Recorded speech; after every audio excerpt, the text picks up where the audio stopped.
Okay, so we have some more spoilers for the upcoming chapter of Dragon Ball Super Chapter 68.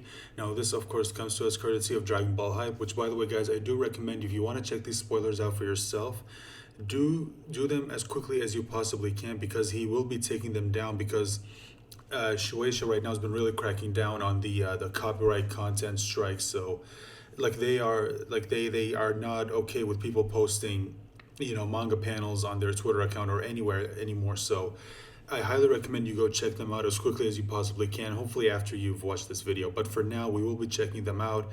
And also, guys, as always, if you're not okay with spoilers, please click away from the video right now because we will be talking about the entire chapter, okay? Now, as always, when the actual chapter comes out, I will be doing a review of the actual chapter in itself. I know I didn't do one for the previous video or the previous chapter, but if I'm being honest, nothing really interesting happened, so I kind of skipped it. But I will be doing one for this chapter specifically, considering we know what happens. Now, as always, we'll be going through the actual manga panels, and then we'll be reading the actual draft summary, which, of course, again, is given to us by Dragon Ball Hype. Seriously, go support him on Twitter by giving him a follow. So let's go ahead and take a look at the first set of spoilers right here. Now this is interesting. We see more of the fight between Goku and Whis. Now, as you can see here, Goku obviously using the after image technique, and now he's using it to attack Whis. Now, as we kind of predicted, Whis, this is no problem for him because, like, again, Whis is just at a much higher level. In fact, I think it even gets confirmed in this chapter right here. We do get some more information, not just when it comes to the angel, a little bit of lore, but also when it comes to the gods of destruction. Well, we will be getting to it in a bit. Just don't worry. Let's just get through the actual manga panels first. So you can see Whis knocking away the after images clones like it's nothing, just knocking him away, and then Goku, obviously, we can see him here. He's up in the sky and he's shocked. I don't know why he's shocked. I mean, he should know how strong Whis is by now. And then you can see him just knocking him away, knocking him down to the ground.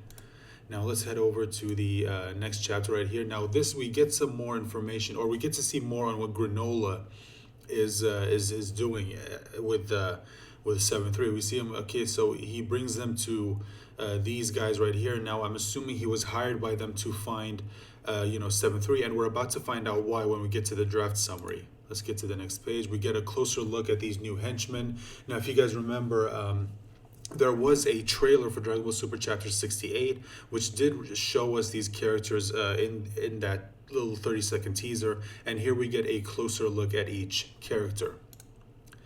And you can see he's handing over 7-3, and you can see he's getting paid. This is the money for it right here. Now this is interesting because I've seen a lot of people theorize as to what Granolah even wants with OG73i. A lot of people have been speculating that Granolah is like he's a survivor from the like an angel or whatever. He wants 7-3's power. I think all of that kind of got debunked when the draft pages were released.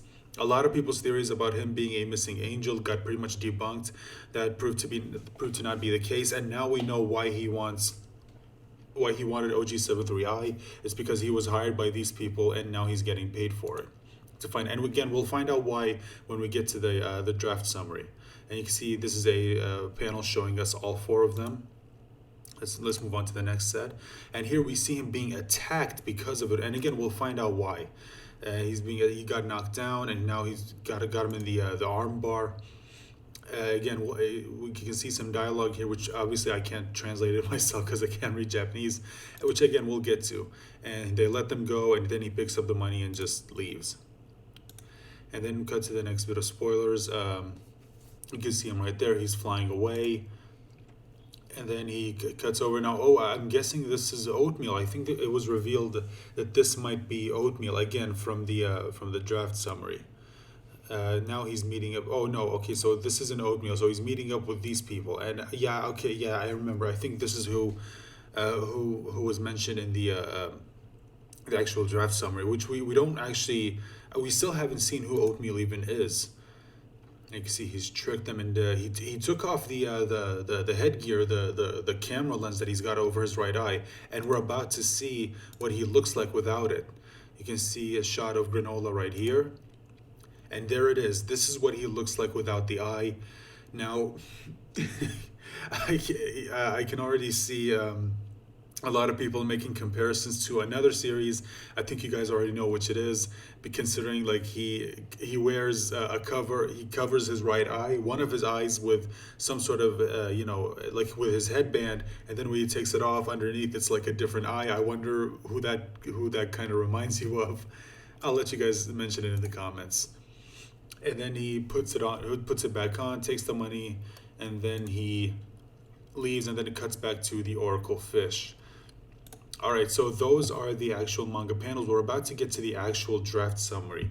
So let's go ahead and read them now. A lot of from the beginning I already covered in the draft summary. It just goes on to mention the same things from the beginning of the chapter, which we already covered in the early draft pages that get released every month. You can go check out the video that I already did if you want to know what happens there. This I think covers everything that happens in the rest of the manga. So following that, Goku and Whis continue their training, with Goku turning Ultra Instinct straight away, to Vegeta's annoyance, I would imagine. Goku flies into the air and seemingly splits into a few copies of himself to attack Whis. These were after images, and Whis hits one after another, with the real Goku left in the sky, which gets kicked down to the ground. Whis tells Goku that he shouldn't try to imitate him, rather find his own fighting style. Goku admits he hoped that way would have worked. As the fight goes on, Vegeta asks Beerus if Whis currently uses Ultra Instinct. Now this is interesting. Beerus answers that angels are constantly in that state. So they are in a constant state of Ultra Instinct, which I'm sure a lot of people already speculated. This just confirms it. While casually catching Goku's punches, he explains Goku he is just at the beginning. Whis' Ultra Instinct is higher than even Beerus's. The precision of the Grand Priest is even higher. So again, this just confirms a lot of what we already know. The Grand Priest obviously being stronger than Whis, and Whis still being much stronger than Goku. So for anyone out there who still has any any inclination of Goku being as strong as Whis or even stronger, that's just completely not the case. This just debunks it immediately, and the only thing left for debate is whether or not he can take on Beerus. Now, Beerus, something gets mentioned about Beerus here that might get people talking. We'll get to that. As Goku concludes that he must be the lowest among UI users. So we suggest that there is still some room for training to improve. Okay, so for a lot of people who are wondering, like, now that Goku has Ultra Instinct, does this mean he's as strong as he'll ever get? No, because according to Whis, he can still get stronger. Like, even though he has UI, he can still lose to other UI users like, Beerus, possibly Beerus, back when he was still an angel. Although I guess just because he's not an angel doesn't mean like he can't use Ultra Instincts anymore. Because remember, Goku's not an angel; he's still immortal, and he can use Ultra Instinct. So again, so he's definitely not as strong as Whis, and definitely nowhere near as strong as the Grand Priest. Which again, we kind of already knew that. Like, we didn't need that to be improved. If you thought that Goku was anywhere near the Grand Priest, you're not paying attention. I'm sorry. While watching, Beerus asks Vegeta if he is not aiming for UI, which he denies as it doesn't suit him. Vegeta wants to exceed Goku's strength by using another way. Beerus agrees that could be a possibility for Vegeta, but adds, Ultra Instinct isn't the only technique of the gods, which again we kind of already knew, but I'm hoping that this does confirm it. So the gods don't just use Ultra Instinct, they do have other techniques, which I'm wondering if we'll get to see that in this arc. He explains that the angels are especially experts in it, but such an obedient technique to be, quote, be gentle to the heart seems rather unfitting for gods of destruction. That is true. I mean, they are called gods of destruction. So Vegeta asks then which technique it is where the god are specialists in, but Beerus says he doesn't train anyone and walks away, but mumbles that he could do some exercise to keep himself awake. He turns back and tells Vegeta to just selfishly steal it, and Vegeta follows Beerus. Okay, so we are going to see something new. We are going to see some new techniques, which I am really, really excited for. I cannot wait to see what they have in store. In space, okay, so now we cut to what's going on with Granolah, or we get an explanation to what was happening in those manga panels. In space, Granolah heads to an asteroid with some buildings on the top. Once arrived, he walks towards the main entrance, towing 7-3 in the tank behind him. An alien called Sushiro approaches him, looks at 7-3, and wonders if that's the artificial life form Alec was looking for. While Granolah ignores him, he suggests that they should pretend that they found 7-3 together, as he expects big money. As Sashiro gets closer, Granolah threatens him not to touch 7-3 or he will deliver his head on top of it to Alec as well. Sashiro initially gets scared off but still asks to get some money or a treat afterwards as Granolah enters the main building. In front, excuse me. In front of him are 4 people. The one in the middle seems to be the boss, who praises Granolah for his job. Alec asks underling Oil to check if it's really 7-3, which he confirms. As Granolah asks for money, Alec confirms and lets his female underling Maki prepare and give it to Granolah. While getting ready to leave, Granolah asks for what purpose they want to use 7-3 and wonders if they even plan to create an army like Goichi. Alec laughs. We apparently they're called heaters. Okay. Okay, I see where they're going. Oil, heaters. Okay, I get the naming scheme. Are not an army, which would be out of date nowadays. He says that the biggest universal power nowadays is money and information, and that the one having the most information will rule the universe. Well, that's debatable. Which should be inside 7-3, which Granolah doesn't get. As he asks for the next job, Alex says that with Frieza's return, the universal situation has changed and doesn't have any more jobs for him. Now, this is interesting because I was speculating, or I think a lot of people were speculating about whether or not Granolah was going to find out Frieza was still alive in this chapter, and it seems that is indeed the case. He does find out that Frieza has been revived. Granolah is shocked and wonders how Frieza could get revived, but realizes his chance for revenge and asks, "Where is he? Please tell me." Alec tells Granolah should rather leave it, which is, yeah, that's kind of true. I mean, Frieza's not someone to be fucked with, especially now. But as Granolah remains persistent, he gets kicked away by Alec's underling, so that's why he was being attacked in those panels that we saw. Alec wants Granolah to calm down as he would need a proper plan for revenge and offers even that one day Frieza could stand in his way as well.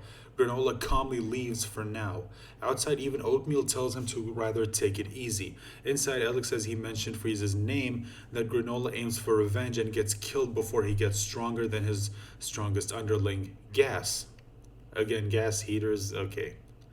For now, they will focus on getting information out of 7-3 to get to Zuno's place. Okay.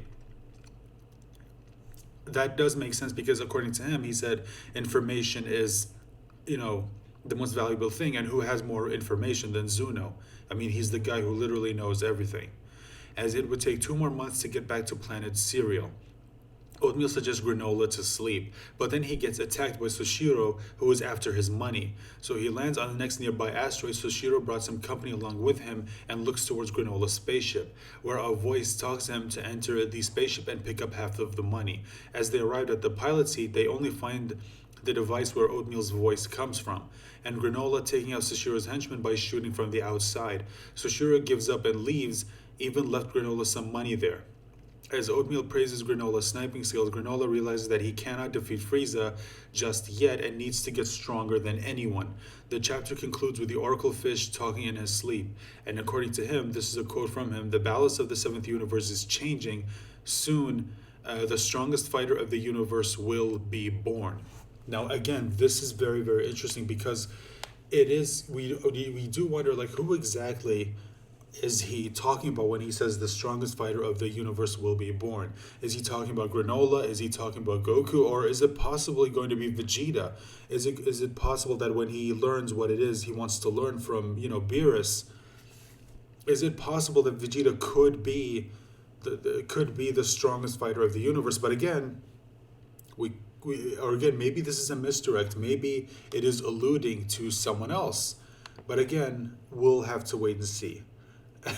I do have kind of, I'm not gonna lie, I do have my hopes as to who I kind of want it to be, but that's just not gonna happen. Let's face it, that's just a dream at this point.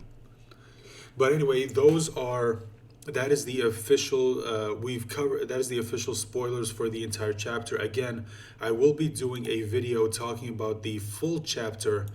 A full chapter review when the chapter gets released, and that's tomorrow. Like, okay, these spoilers got released kind of late, but yeah, I will be doing a video covering the entire chapter when it gets dropped tomorrow. So if you guys like this video and if you want to show your support for this channel, please consider clicking on the like button, sharing the video on whatever social media platform you use, and of course, please consider subscribing, and clicking on the bell icon to let you know whenever I post a new video.